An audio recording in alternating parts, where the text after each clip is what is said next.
मसूद, आपका ओपिनियन हुजूर। बहुत शुक्रिया तलत और जावेद भाई को और दोनों मेहमानों को बहुत बहुत सलाम। देखिए तरह ये मामला जो है उस वक्त तक खत्म नहीं होता जब तक इसराइल या ईरान अपनी आइडियोलॉजी तब्दील नहीं करते। इस वक्त और ये करेंगे नहीं, क्योंकि इनके पीछे जो दो कुव्वतें मौजूद हैं उनकी जो सोच है वो इस वक्त दुनिया में एक न्यू वर्ल्ड ऑर्डर की शक्ल में मौजूद है। अमेरिका पहले से पीस विद स्ट्रेंथ के फलसफे पर कायम है। वो चाहता है कि ताकत जो है उसके पास सारी हो और वो ताकत के बलबूते पर दुनिया में अमन कायम करे। तो अमन का नाम होता है पालन को अपने जो मफदात में इनको तहफ़्फ़ुज़ देते हैं। इसी तरह चाइना जो है वो कह रहा है कि हमें दुनिया को अगर रूल करना है तो न्यू वर्ल्ड ऑर्डर चाहिए, तो इकोनॉमिक डेवलपमेंट और कॉपरेशन के साथ दुनिया में अमन कायम हो सकता है। तो ये दो वर्ल्ड ऑर्डर है जो इस वक्त दुनिया में एग्जिस्ट करते हैं। अब इसमें से कौन सा प्रिवेल करता है, इस जंग का नतीजा उस पर मुंतशिर है। यानी ईरान जो है वो अब जैसे जिक्र होता है कि अमेरिका जो है वो बिल्कुल आइसोलेशन में हमें नजर आ रहा है। क्यों आइसोलेशन में नजर आ रहा है? क्योंकि दुनिया देख रही है कि अब दुनिया जो है वो यूनिपोलर है, यूनिपोलर नहीं बल्कि मल्टीपोलर वर्ल्ड है। जी, इस मल्टीपोलर वर्ल्ड में ईरान अपनी सफारतकारी के साथ चाइना के साथ देख ली। मैं आपको लेके चलता हूँ उस विजिट की तरफ जो चाइना में किया था पुतिन ने। उसके एलानिये में एक बात बहुत वाज़ेह तौर पे कही गई थी कि हम दुनिया को वापस वहां नहीं जाने देंगे जहां ताकत पर और जोर जबरदस्ती से दुनिया पर पैसे मुसल्लत की जाती। तो ये पैसे मुसल्लत कौन करता रहा है? कि अमेरिका करता रहा है। चाइना और रशिया ये नहीं चाहते कि अब ऐसी दुनिया की तरफ वापस जाए। और सिर्फ चाइना और रशिया नहीं बल्कि मिड पावर जो है, जैसे अब चाहे वो पाकिस्तान हो, चाहे वो तुर्की हो, चाहे वो मलेशिया हो, चाहे वो ईरान हो, कोई नहीं चाहता कि जोर जबरदस्ती के तहत फैसले किए जाए। तो मेरे ख्याल में ये बका की जंग है, वर्ल्ड ऑर्डर की बका की जंग है। इसराइल सेफगार्ड करता है इस खत्ते में अमेरिका के मफादात को, इसलिए अमेरिका और इसराइल एक दूसरे के लाजिम मंजूर में। अभी नेक्स्ट आपको नजर आ रहा है इंडिया, इसराइल और अमेरिका का। दूसरी तरफ आप देखें तो एक जीसीसी कंट्रीज में भी एक तफरीक पैदा हो गई है और उसमें हमें साफ नजर आ रहा है कि सऊदी अरब ईरान के कुछ करीब नजर आ रहा है माजी के मुकाबले में। टर्की, पाकिस्तान, चाइना, पाकिस्तान की तो मीडिएटर है, पाकिस्तान का कोई झुकाव किसी तरफ जाहिर नहीं हो रहा। लेकिन अगर आप देखें तो पाकिस्तान अपने दिफा के लिए, अपनी माशी जरूरियात के लिए उसका इन्हिसार अमेरिका पर खत्म तो नहीं हुआ, थोड़ा बहुत कम होता चला जा रहा है और वो उसकी जगह जो है चाइना रिप्लेस कर रहा है उसको। तो मेरे ख्याल में ये एक न्यू वर्ल्ड ऑर्डर जब तक कायम नहीं होगा उस तक ये मसला बाकी रहेगा और जब तक फलस्तीन का मसला हल नहीं होगा ये रेजिस्टेंस चलती रहेगी। जंगों के साए में दुनिया आगे बढ़ रही है, एग्रीमेंट एग्रीमेंट एग्रीमेंट का ड्रामा और फिर हमला। आप इस वक्त जो वॉर की सिचुएशन है उसको कैसे रीड करते हैं? डॉक्टर मुनव्वर हुसैन पवर साहब को, स्पेशली मसूद रजा साहब को और उसके साथ आपकी टीम को, देखने वालों को सबको बहुत सलाम। देखिए एक्चुअली इसमें दो चार जो बेंच लाइन्स हैं वो तो ये कि we are living in a disorder. और जब मैं कहता हूँ डिसऑर्डर में रह रहे हैं तो इसका मतलब ये कि इदारे, कवानीन, रिजीम ये काम नहीं कर रहे। अगर ये कर रहे होते तो कम अज कम ये क्राइसिस या ये वॉर मैनेज हो जाती।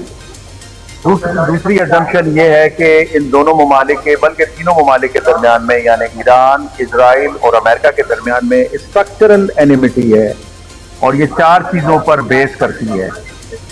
इनके इदारे मुख्तलिफ हैं, बयानिए मुख्तलिफ हैं, एतकादात मुख्तलिफ हैं, नजरिए मुख्तलिफ हैं। तो लिहाजा ये ख़त्म नहीं होगी जब तक वो स्ट्रक्चर टूट नहीं जाता, यानी कोई एक स्ट्रक्चर टूट नहीं जाता। तीसरी बात मैं ये बताना चाहता हूँ आपको कि इस जंग का जो असल वजह है वो अमेरिका की खारजा पॉलिसी का क्राइसिस है, फॉरेन पॉलिसी का क्राइसिस है।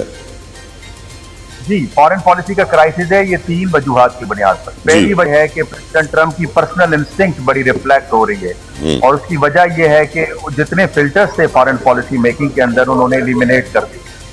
दूसरी वजह यह है कि नियोकॉन्स के जो यकीन है, परसेप्शन है, अंडरस्टैंडिंग है वो ये कि वो रोमन एम्पायर से ज्यादा पावरफुल हैं। अगर रोमन एम्पायर दुनिया पे रूल कर सकती है तो वो क्यों नहीं कर सकते, और वो दुनिया की बेनोवलेंट एम्पायर हैं, जहां जाएंगे उनको बाजू खोल के वेलकम किया जाएगा। और तीसरी वजह नेतन्याहू है, और ये सिर्फ नेतन्याहू नहीं है, ये इजराइल की स्ट्रेटेजिक थिंकिंग का मसला है चाहे नेतन्याहू है या नफ्ताली बेनेट है या उनके रिलीजियस लीडर्स हैं, उन सब का एक ही नजरिया है कि वॉर जरूरी है इंटरनली इसराइल को इंटैक्ट रखने के लिए और एक्सटर्नल पावर के डेमोन्स्ट्रेशन के लिए। तो ये वजूहात हैं जिसकी वजह से ये लिंगर ऑन करेगी वॉर एंड कॉन्फ्लिक्ट। बिल्कुल ठीक। और क्या इसराइल ये जो हाउसिंग स्कीम बना रहा है गजा में बना सकेगा पवार साहब? रेजिस्टेंस आती रहेगी, वो बनाता रहे और रेजिस्टेंस रहेगी। उसकी बुनियादी वजह यह है कि वो कि हमास में कई बारे में कहा जाता है कमजोर है, लेकिन उसको डीवेपनाइज आप नहीं कर सके। आपने 80 की दहाई से लेकर साउथ लेबनान पे चढ़ाइयाँ की हैं, लेकिन आप वहाँ पे अपना फर्म कंट्रोल नहीं रख सके, तो वहाँ पे ये सिक्योर नहीं रहेंगे अगर ये बना भी लें। और मेरा ख्याल ये है कि ये पहली मर्तबा in the history of Israel ये हो रहा है कि उनकी जो पॉलिटिकल और डिप्लोमेटिक सपोर्ट है वेस्ट में, स्पेशली अमेरिका में, वो ड्राई डाउन हो गई है। जो रिसेंट सर्वेज आए, चाहे वो वॉशिंगटन पोस्ट का हो, प्यू सेंटर का हो, फॉक्स न्यूज का हो, वॉल स्ट्रीट हो, सबका एक ही कहना है कि ये इजराइल अमेरिका के स्ट्रेटेजिक मफादात के हक में नहीं है, इसे जान छुड़ाई जाए। करेक्ट। अजहर जावेद साहब, योर ओपिनियन सर? पूरी दुनिया के अंदर जो मामला चल रहे हैं और ख़ास तौर पर अमेरिका और ईरान की जो जंग है, उसके बाद पूरी दुनिया कशमकश का शिकार है। इसका जो असर पड़ा है वो सिर्फ उस खित्ते पे नहीं है। अगर आप देखें, यूरोप मुतासर होने वाले ममालिक में शामिल है। यहाँ पर एनर्जी क्राइसिस भी यहाँ पे आ रहा है। उससे कबल जो यूक्रेन वॉर थी उसने कमर तोड़ दी थी यहाँ बरतानिया की मईशत की और दीगर ममालिक की मईशत की, क्योंकि जो एनर्जी जो गैस थी वो थ्रू यूक्रेन आ रही थी, तो वो उसकी भी कीमतें बढ़ गई और उसके बाद एक बहरान पैदा हुआ।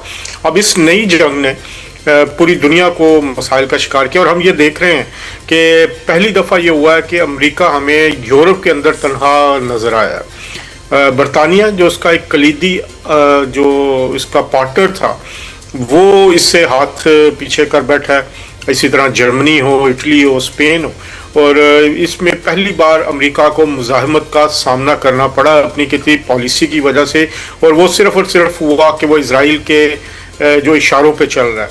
अब इस सारे मामले को लेकर अगर हम देखें तो इसका हल जो निकालने की कोशिश की जा रही थी या ईरान पर जो प्रेशर डाला जा रहा था, एक तरफ तो मुआहदे के तहत इसराइल और लेबनान में भी जंगबंदी होनी थी, लेकिन लेबनान पर हमलों का सिलसिला मुसलसल जारी था और जिसपे ईरान ने रिएक्ट किया। और अब हम देख रहे हैं गुज़िश्ता 2 दिन से अमेरिका भी ईरान के अंदर टारगेट्स को निशाना बना रहा है। तो मेरा ख्याल है ये एक ऐसी जंग है जिसका खात्मा दोनों ममालिक तो चाहते हैं, लेकिन अमेरिका और ईरान तो चाहते हैं, लेकिन इजराइल नहीं चाहता कि ये जंग खत्म हो। तो इस सिलसिले में वो अपनी जो ओछे हथकंडे हैं वो इस्तेमाल करता रहता है, प्रेशराइज भी करता रहता है। गो की खबरें ये भी आई कि अमेरिकी सदर ने गुस्से का इजहार किया है। इजरायली जो है क़यादत, उन जो बेंजामिन नेतन्याहू हैं उन पे कोई उनके लिए अल्फाज भी इस्तेमाल किए, लेकिन बात फिर वहीं आ जाती है कि जो तोसीब पसंदाना अज़ाइम है अमेरिका के, वो किसी से ढके छुपे नहीं।